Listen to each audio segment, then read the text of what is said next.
Hey, welcome back. I hope that you are safe from the storms. Last week when we met, we were preparing for some bad weather, and for the most part our area did fairly well.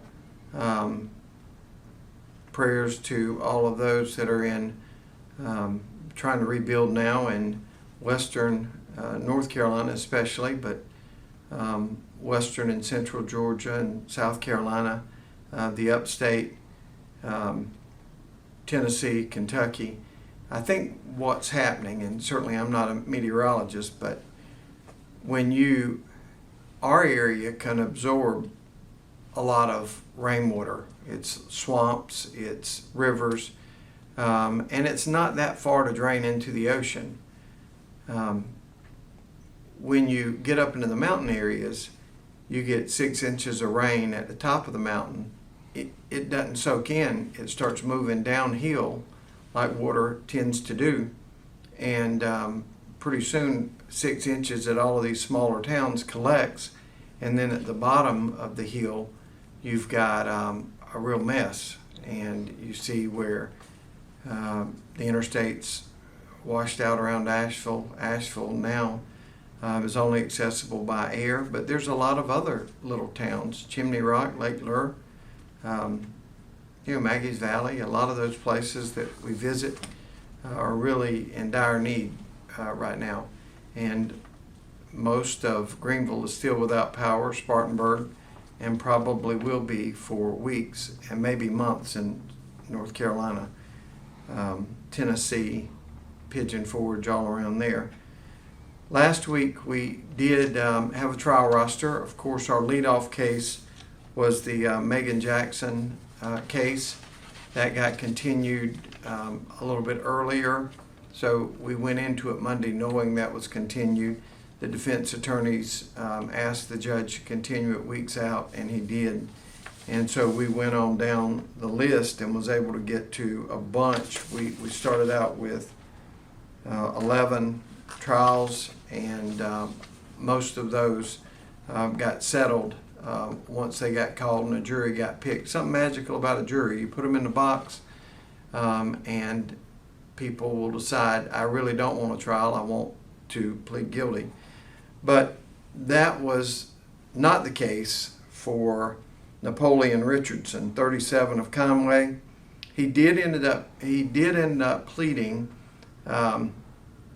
and ended up with 20 years. But let me tell you how it worked. We had offered like 10. He said, no, pound sand, I want a trial. I want my day in court. We get into the court and they start talking about another plea agreement, and it goes up to 12. He rejects that. 2 days into it, he wants to plea, and we said, okay, but the 12 is gone, it's 15. And 15 turned into 18. And then finally, the last day of the trial, actually before the judge charged the jury, he decided to plea and he got 20. So you always ask about plea negotiations. And I always tell you that with 10,000 warrants coming in a year, there is no way to try 10,000 cases. So it's almost like a colander. And it's the same in the federal system.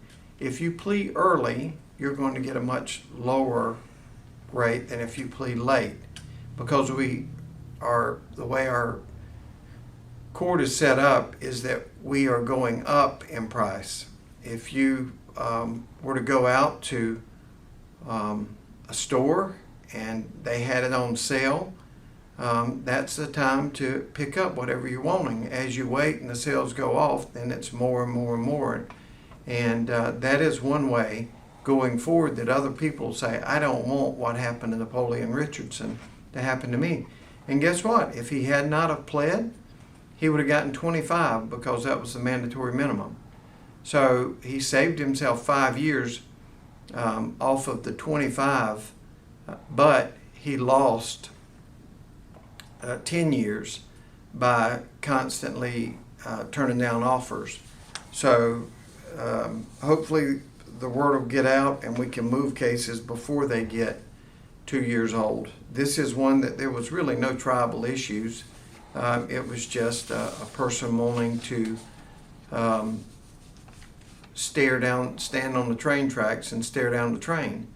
And you can do that, but you're going to get hurt a lot more often than you're going to get a favorable result. Another lady, and I don't know what the plea negotiations were on this, but she was charged with felony DUI resulting in death. Her name was Nikki Eady. She's 49 years old, no record really to speak of, but she was driving her vehicle well above the legal limit, which is .08. She was at .148, so about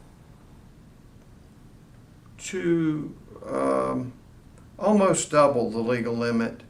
Double would be .16, but she was at .148, the legal limit, and her accident resulted in a crash in 2021, and it killed a motorcyclist. She was looking at anywhere from a minimum of 1 year to a maximum of 25 years. And when she pled guilty, it was on the trial roster, so we didn't make any recommendations. We had already prepared for trial and got all of the witnesses there. She pled guilty at the last minute, and the judge gave her 9 years. One other thing, and I saw this come up a couple of times, I always am quick to point out the sentencing structure. And just because they say it's a non-parolable offense, that's not something that we come up with, but that's what the legislature calls it. It really does come up for parole, but it's at 85% of the sentence. So on a 9-year sentence, you would serve about 8 years. And then you would be eligible for parole, but it's 85%. And that makes a real difference. In transparency, I try to tell you, this isn't something that we worked out with Miss Eady. She pled straight up. She could have received up to 25 years, and she got 9 years. Same with Mr. Richardson. That was one that we did have a very high mandatory minimum of 25 years. Because this was not his first drug offense. It carried 25 to 30. So the negotiation started at 10 and ended up at 20. And that's what Mr. Richardson got. There was a lot more of these that got pled throughout the week further down the roster.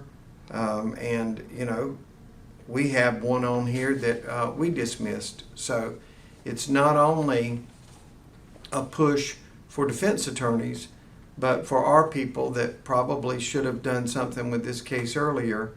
If you can't do anything with it, when a jury sits in the box, they are there to try your case for you. And if it's a really good case, like with Napoleon Richardson, it's going to lead to favorable results most of the time. If it's a really bad case, it's incumbent upon us to know that probably this should have been taken care of a long time ago. So it's not just the defense attorneys, but we are always pushing from the beginning to try to get these cases moved in a fashion that speaks justice. And sometimes it takes putting 12 people in the box to affect that sort of movement. Anyway, I hope you have a great week, and I will see you next Monday.